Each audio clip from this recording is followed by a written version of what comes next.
우리 오늘 설교 제목을 같이 한번 읽어봅시다. 자, 시작. 믿음의 과정을 지나서. 다시 한번 읽어볼게요. 시작. 믿음의 과정을 지나서. 그래요. 오늘 이 제목으로 욥기 33장 13절 말씀을 갖고 하나님의 말씀을 듣도록 하겠습니다. 지난 리더 회의 때 우리 병진이가 그런 이야기를 좀 했어요.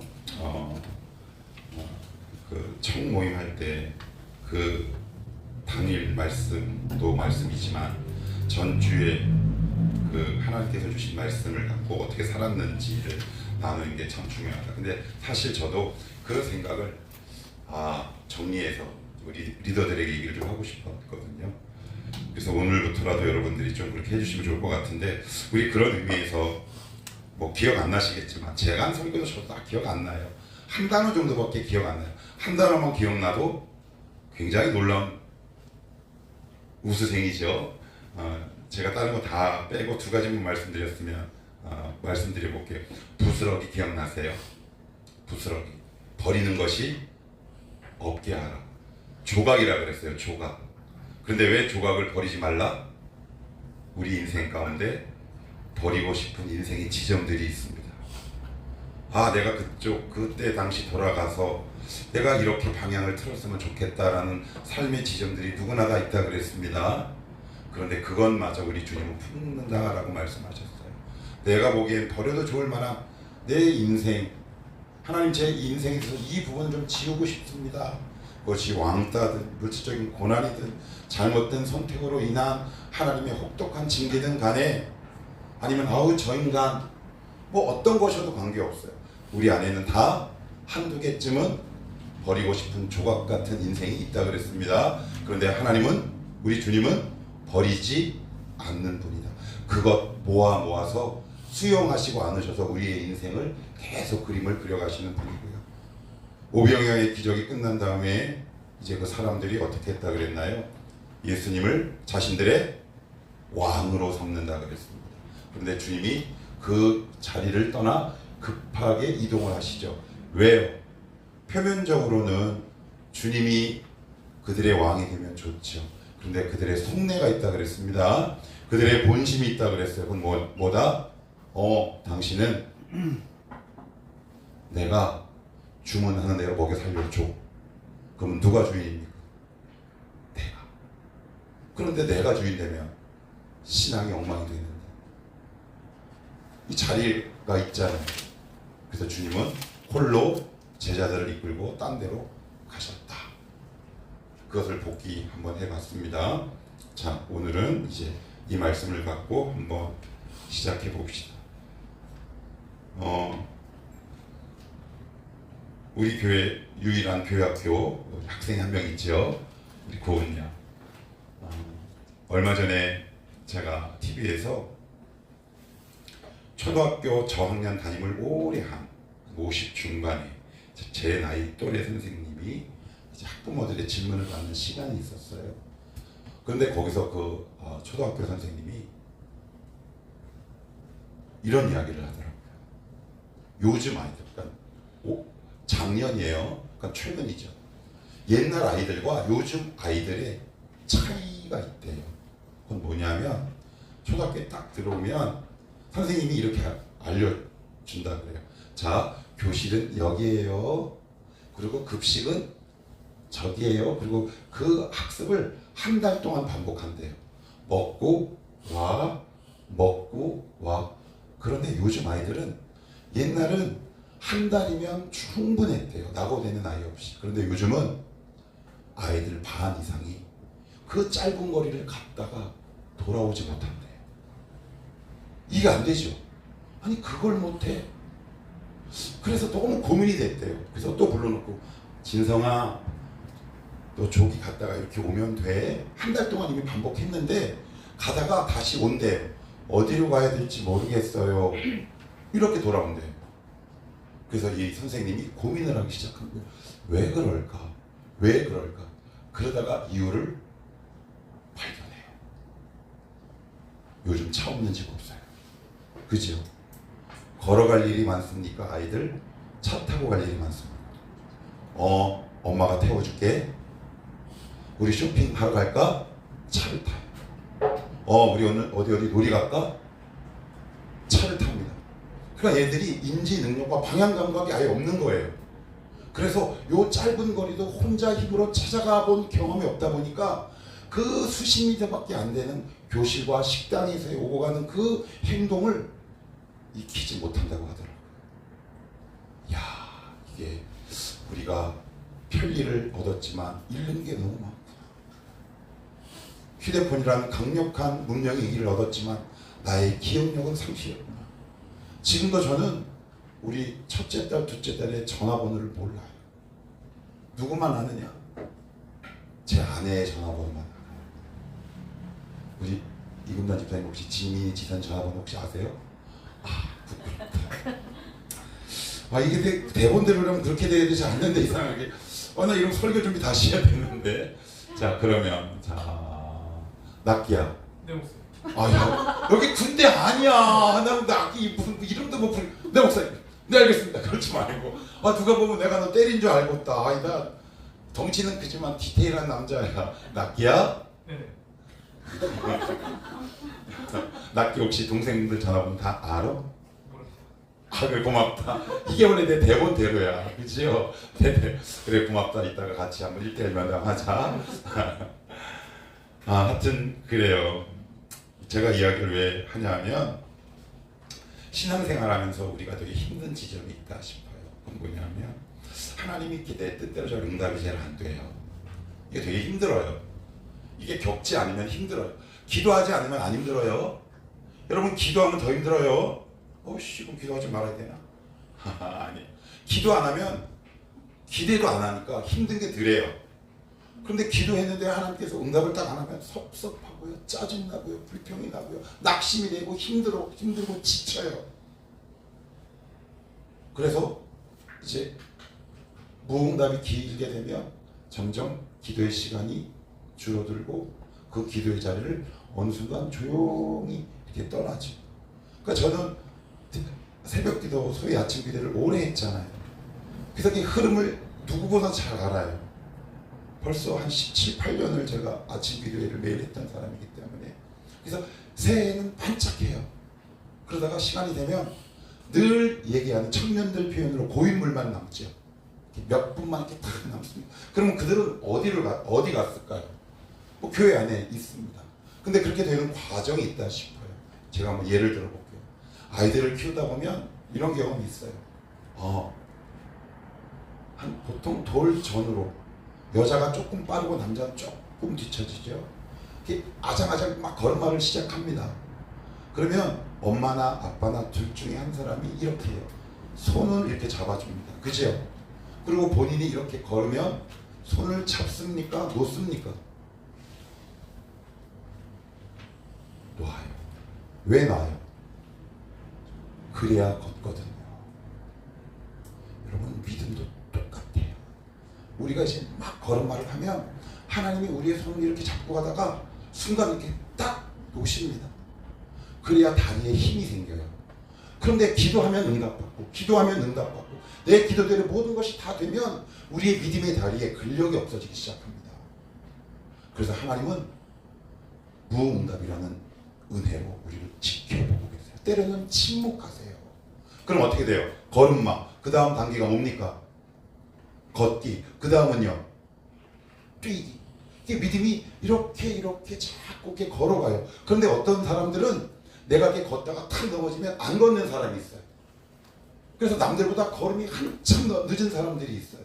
지금 혹시 이 가운데 있는 사람들 가운데 최근에 하나님이 나를 딱 손을 놓은 것 같아서 내가 그냥 주저앉아 있는 분이 혹시 있으십니까? 그럴 수 있어요. 그럴 수 있어요. 그럴 수 있다 싶어요.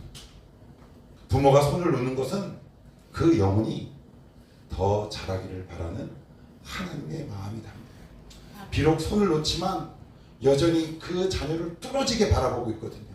바로 앞에서 바라보고 있어요. 오히려 저의 기억을 더듬어 보면 저는 손을 어떻게 하고 있는 줄 아세요? 손을 뗐다고 해서 완전히 떼지 않아요. 어떻게 떼느냐? 손을 이렇게 돼요. 넘어지면 받치기 위해. 하나님 오늘도 우리를 그렇게 지키고 계세요. 그런데 내 몸에 닿지 않는 부모의 손길이 느껴지지 않으니까 우리는 하나님이 침묵하고 계신다고 생각하지만 그렇지 않다. 걸음걸이에도 단계가 있고 인생에도 단계와 과정이 있듯이 우리의 믿음과 신앙에도 과정이 있어요. 무슨 말을 내가 지금 하고 싶은 거냐. 우리 13절 여러분들이 너무 당황한 그 본문을 같이 한번 읽어봅시다. 자, 시작. 하나님께서 사람의 말에 대답하지 않으신다 하여 어찌 하나님과 논쟁하겠느냐. 오늘 이 성경은 무슨 성경입니까? 욥기가 힘든 일을 겪었대요. 욥기의 의지와 전혀 관계없는 일을 겪어요. 욥의 입장에서 되게 억울해요. 하나님과 사탄이 공모를 합니다. 공모라는 표현이 좀 그럴까요? 그런데 하나님과 사탄이 만난다는 사실을 욥은 알까요? 모를까요? 전혀 몰라요.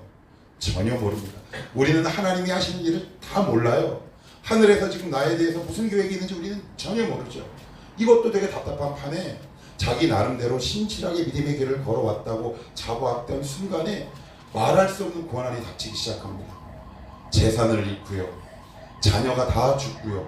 심지어 몸에 악질 필병이 일어나기 시작해요. 그런데 그런 욥을 위로하기 위해서 4명의 친구가 찾아옵니다. 그런데 이 3명은 뭐라고 얘기하느냐? 맨 처음에 위로하다가 욥의 상황이 너무 악하고 너무 형편하고 비참하니까 결국 그들은 위로하고 싶은 마음에서 턴해서 이렇게 다가가기 시작합니다. 너 무슨 죄 지은 거 있구나. 너 그럼 빨리 회개해. 그런데 욥은 그 친구들의 말을 듣고 고민하기 시작합니다. 아, 내가 과거에 무슨 죄를 졌지? 무슨 죄를 졌지? 근데 아무리 돌아봐도 특별히 떠오르는 게 없어요. 그러면 억울해요? 안 억울해요? 예, 여러분들도 어떤 일이 이렇게 진행되다가 탁 멈추거나 내가 아프거나 고난이 딱 다가오면 어디로 돌아가요? 회개의 자리로 돌아가잖아요. 그래서 하나님 잘못했어요. 우리가 보통 신앙의 패턴이 딱 거기라고요. 그런데 욥의 경우는 그게 아니에요. 아무리 봐도 이해가 될 수 없고 아무리 찾아봐도 과거에 특별히 잘못한 기억이 없는데 자기의 고난은 더욱더 깊어져 가요. 그런데 새 친구는 계속해서 얘기합니다. 너 죄 때문이다. 그런데 욥이 정말 고통스러운 건 뭐냐면 하나님이 침묵하고 계시다라는 거예요. 이게 너무 속상한 거예요. 그런데 거기에 정점 방점을 딱 짓는 친구가 있는데 엘리후라는 친구가 오늘 나타나서 뭐라고 얘기하느냐 이렇게 얘기합니다. 그 앞에 대고 야 네가 감히 어떻게 하나님이 침묵한다고 해서 하나님과 논쟁을 벌일 생각을 다 하느냐? 야 그런 생각하지 마라. 하나님은 높은 분이시고 우리는 아주 낮은 피조물에 불과한데 그런 자가 어떻게 하나님 향해 논쟁하겠느냐 이렇게 얘기합니다. 근데 여러분 이 말씀이 사실 우리 가운데에도 굉장히 엘리야와 같은 사고가 많다는 거 여러분 아십니까? 어떻게 감히 예를 한번 들어볼게요. 한국 교회는 순종 컴플렉스에 걸렸어요. 저도 그렇고요.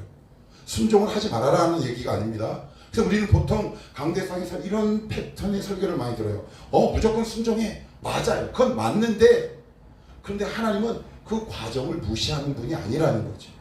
그게 무슨 뜻이냐? 하박국 1장을 한번 찾아봅시다. 하박국 1장입니다. 하박국. 야 이게 하박국이 성경인지 잘 저도 찾으려면 어려워요. 하박국 1장.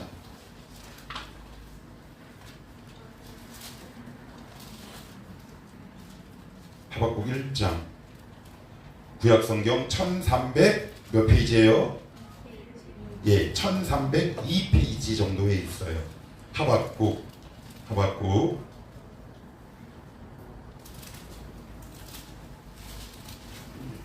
자, 1302페이지입니다.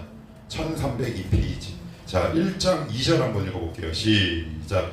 여호와여 내가 부르짖어도 주께서 듣지 아니하시니 어느 때까지니까 내가 강포로 말미암아 외쳐도 주께서 구원하지 아니하시나이다. 어찌하여 내게 죄악을 보게 하시며 패역을 눈으로 보게 하시나이까. 겁탈과 강포가 내 앞에 있고 변론과 분쟁이 일어났나이다. 계속이요. 이러므로 율법이 해이하고 정의가 전혀 시행되지 못하오니 이는 악인이 의인을 에워쌌으므로 정의가 굳게 행하여짐이니이다. 요걸 딱 한 문장으로 정리하면 뭐예요? 왜 응답하지 않으십니까? 하나님 이 어려운 상황 가운데 왜 응답하지 않으십니까? 그리고 나서는 1장 그 중간에 하나님께서 탁 끼어들고요. 그 다음에 누가 등장하냐면 또 하박국이 딱 등장해요. 이게 무슨 말일까요? 지금 하나님은 하박국은 하나님과 지금 무엇을 하고 있는 걸까요? 논쟁을 하고 있는 거예요. 하나님 왜 그래요? 하나님 제 문제 왜 이렇게 된 거예요? 하나님 왜 침묵하고 계세요? 이 문제는 언제 해결해 주실 건데요? 라고 하박국은 기대감을 갖고 하나님께서 기도했는데 하나님은 여전히 침묵하고 계시대요. 그러다가 갑자기 툭 하고 내던지죠. 그런데 또 2장에는 느닷없이 이런 말씀이 등장해요. 2장 2절입니다. 2장 4절 한번 읽어볼게요. 2장 4절 같이 한번 읽어봅시다. 자, 시작. 보라, 그의 마음은 교만하며 그 속에서 정직하지 못하나 의인은 그의 믿음으로 말미암아 살리라. 이 말씀을 모르는 사람 아무도 없어요. 의인은 믿음으로 말미암아 살리라. 근데 이 말씀이 어떤 과정을 통해서 나왔나요? 어떤 과정을 통해서 나왔어요? 갑자기 뚝 하고 나와요? 갑자기 내가 꿈을 이렇게 꾸고 있는데 너 믿음으로 살아. 아니면 기도원에 가서 내가 3일 금식하는데 하나님께서 환상 가운데, 물론 그럴 수 있어요. 그런데 오늘 이 믿음으로 말미암아 살리라 하는 이 말씀이 나온 과정과 경유가 중요해요. 어떤 과정이 있었어요? 하박국이 지금 하나님과 논쟁하고 씨름하는 거예요. 하나님 어떻게 됐어요? 왜 제 상황이 이래요? 우리나라는 왜 이 모양이고 이 꼴이에요? 이건 여러분 하나님께서 베푸신 얼마나 놀라운 삶인지 은혜인지 몰라요. 여러분 신앙생활할 때 이런 분들이 있어요. 하나님이 말씀이나 어떤 상황을 통해 먼저 우리에게 답을 요구하세요. 그래서 답을 이렇게 딱 던집니다. 그런데 어떤 사람들은 이렇게 얘기해요. 아무 반응이 없어요. 아무 반응이 없어요. 이 문제가 심각한지도 인지가 되지 않아요. 그래서 그냥 평생 그렇게 가요. 그게 뭐가 문제인데? 그리고 나서는 어떻게 해요? 알아서 해결되겠지 라고 얘기합니다. 하나님 앞에 묻는 게 없는 거예요. 하나님 이거 왜 그래요? 왜 그래요? 왜 그래요? 그래서 지금 이 믿음으로 말미암아 살기를 함과 같으니라, 이 말씀이 무엇을 통해 나와요? 하나님과 나와의 끊임없는 이어진 거룩한 충돌 속에서 나오는 거예요. 왜요? 믿음은 인격에서 나오기 때문에 그래요. 하나님과의 끊임없는 교제 속에서 이해가 되지 않고 왜 이러지? 그런 충돌하는 과정 속에서 내 믿음이 자라가요. 여러분 한번 보세요. 같은 공동체라고 해서 어떤 영혼이 자라냐면 하나님께 끊임없이 불평을 내뱉는 사람이에요. 근데 교회에서는 뭐라고 그래요? 불평하지 말라라고 입을 딱 닫히게 하죠. 아니에요. 여러분 속상한 거 있으면 마음껏 하나님 앞에 원망을 토로하세요. 하나님과 섭섭해요. 하나님과 너무 아파요. 그러면 하나님 거기다 답을 주시는 거예요. 그러면 또 묻는 거죠. 그 과정을 통해 내 안에 믿음이 자라나기 시작해요. 제가 예전에 고민이 하나 있었어요. 그건 뭐냐면 제가 어느 날 집회 가운데 하나님을 강력하게 만났어요. 그 누구도 부인할 수 없는. 그런데 이게 유효기간이 있더라고요. 유효기간이 언제인 줄 아세요?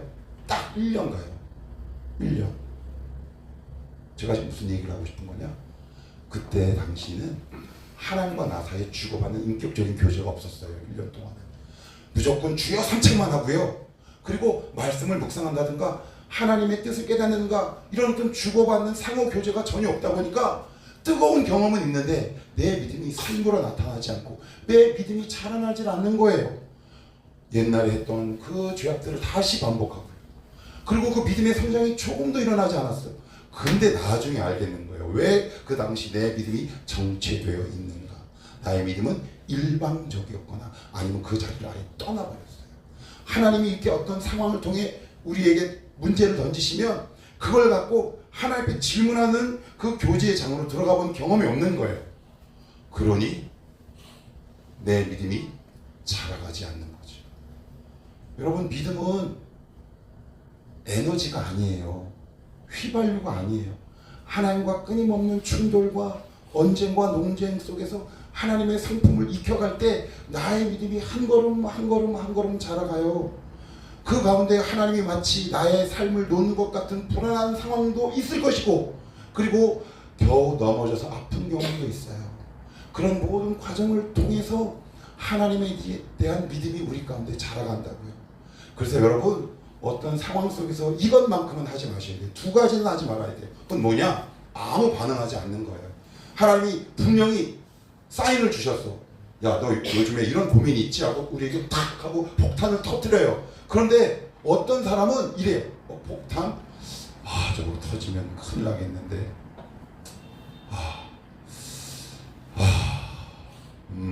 뭐 어떻게 되겠지? 혹시 그러고 있으세요? 아니면 두 번째는 이거예요. 자폭해버리는 거예요. 자폭을 해버린다. 자기를 학대하고 나의 믿음 없음을 자기가 스스로를 끊임없이 정죄하게 되는 거예요. 오늘 엘리우의 얘기가 무슨 얘기예요? 바로 이런 얘기예요. 야, 너 어떻게 하나님과 논쟁하냐? 그게 무슨 얘기예요? 여러분, 욥은 논쟁이라도 해야 살지 않겠습니까? 하나님 앞에 따져봐야 살지 않겠습니까? 그런데 엘리우는 뭐라 그래요? 야, 따지는 거 아니야. 너 무조건 감사해. 여러분, 감사할 수 없는 자에게 감사하라고 일방적으로 공격한 건 거룩한 믿음을 빙자하는 폭력일 수 있다는 거죠. 하나님은 오늘도 기꺼이 감수하세요. 우리의 논쟁과 따짐을. 그래, 내가 어떻게 하면 좋을까? 그래서요, 어떤 사람 믿음이 잘하느냐? 이 문제 앞에서 하나님 앞에 때로는 따질 줄도 아는 사람이에요. 정말 무서운 사람이 어떤 사람이다? 믿음으로 되겠지라고 아무것도 안 하는 거예요. 그건 하나님 우리에게 이미 문제라는 현상을 주셨는데 내가 그냥 외면해버리는 거라고. 그래서 결국 우리의 믿음이 잘 안 자라는 이유가 바로 여기에 있어요. 자, 그리고 이제 어디를 가시냐면 우리 욥기 38장으로 한번 가봅시다. 욥기 38장입니다. 자, 욥기 38장 1절로 한번 가봐요.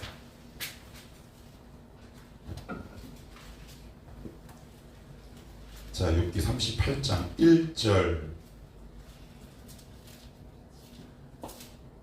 자, 한번 읽어볼게요. 시작. 그때 여호와께서 폭풍 가운데에서 욥에게 말씀하여 이르시되. 여러분 혹시 37장까지가 누구의 말인지 혹시 아세요? 엘리후의. 그러면 엘리후의 말이 딱 끝나고 하나님의 음성이 들렸다는 것은 이게 무슨 말일까요? 하나님께서 폭풍 가운데 엘리후에게 말씀하여 이르시되. 이래야 순서가 맞지요. 이미 욥은 이미 저쪽에서 이미 끝났어요. 그러면 문맥의 흐름상 엘리후에게 말씀하셔야 된다고요. 그런데 하나님은 누구에게 말씀하신 줄 아세요? 욥에게 말씀하세요. 왜 욥에게 말씀했을까요? 왜 욥에게만 말씀했을까요?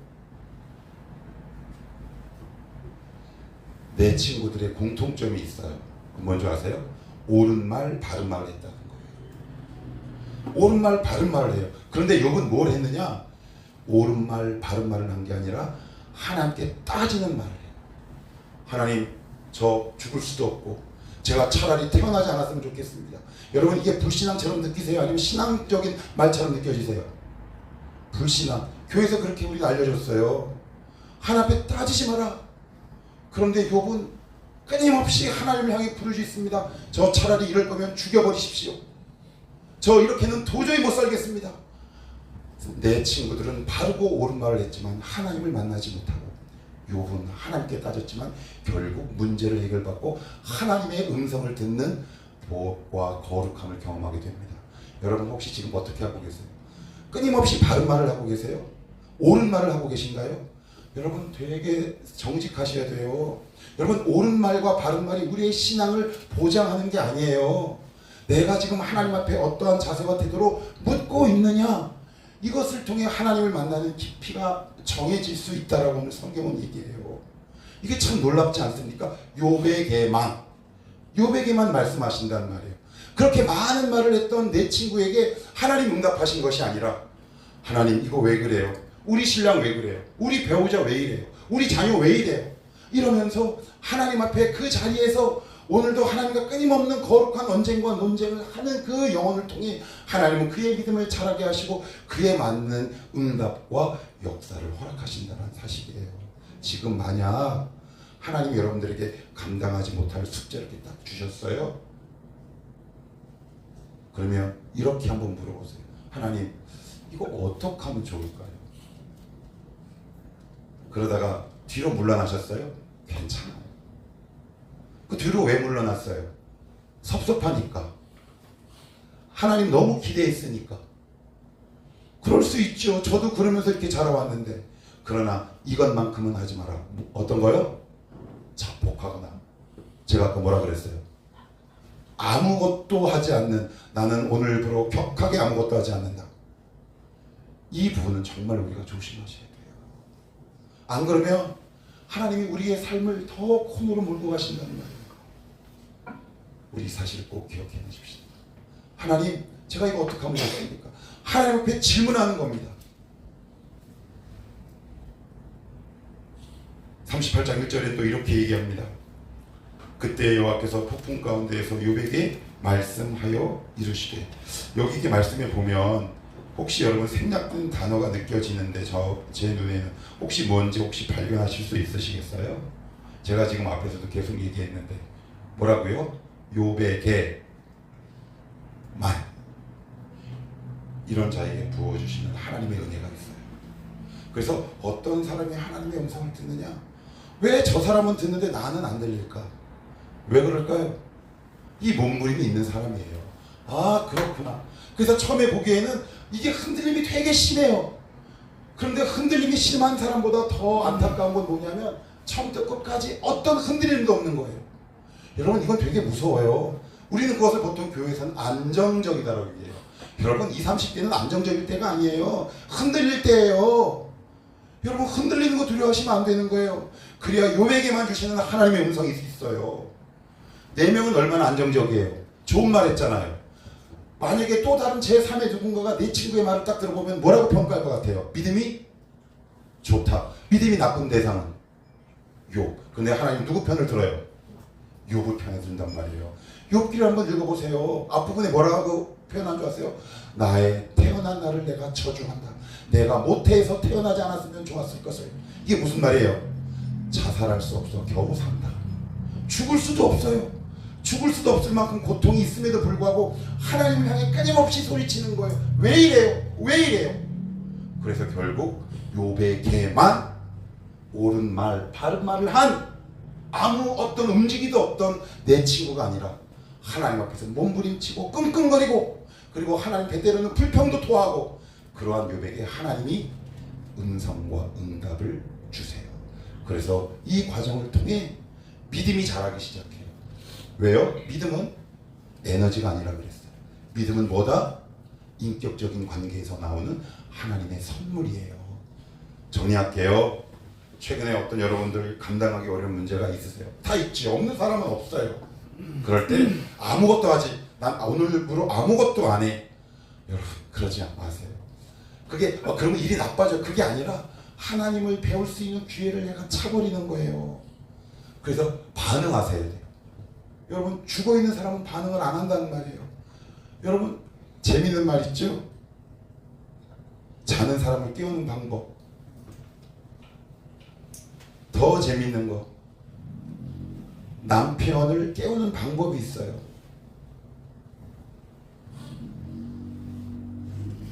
뮤지컬 배우 김소연 씨가 예전에 어떤 프로그램 나와서 이런 얘기를 하더라고요. 남자들은 결혼만 하면 귀가 먹는데요. 근데 웃질 못하겠는 거예요. 남자는 결혼을 하면 귀가 먹어요. 자매들 기억해. 근데 지금도 귀 먹을 거야. 아마 연애해도 잘 안 들어. 그러면 이렇게 얘기한대요. 제 아내는 어떻게 얘기했느냐? 이렇게 있다가 여보 뭐 먹을까? 그래, 뭐 먹을까? 그러면 빨리 반응해요. 그런데 자기에게 불리한 건 여보 나가는 길에 있다가 나갈 때 음식 쓰레기 좀 버려다 줘. 그럼 못 들은 채 하는 거죠. 못 들은 채. 여러분, 하나님의 음성 못 들은 채 하시겠어요? 네 하고, 여러분 거룩한 믿음을 갖는 거 아니에요. 그냥 하나님께 쿡 하고 찔렀을 때 아파요. 이게 믿음인가요? 아닌가요? 믿음이죠. 근데 하나님이 찔렀는데 안 아프대. 난 안 아파. 근데 마음은 골마. 여러분, 이거 어떻게 하시겠습니까? 믿음은 하나님과의 끊임없는 거룩한 논쟁 속에서 나오는 인격적인 것, 그것이 바로 믿음이다. 하나님 앞에서 악소리라도 내시라. 그럴 때 우리의 믿음이 자라. 결국 욥에게만 주시는, 그리고 나에게만 베푸시는 하나님의 놀라운 은혜가 있다. 오늘도 이 말씀을 우리 한 주간 한번 살아내 보십시다. 그래서 여러분들의 믿음이 자라기를 축복합니다. 성숙하기를 축복합니다. 우리 같이 한번 기도합시다.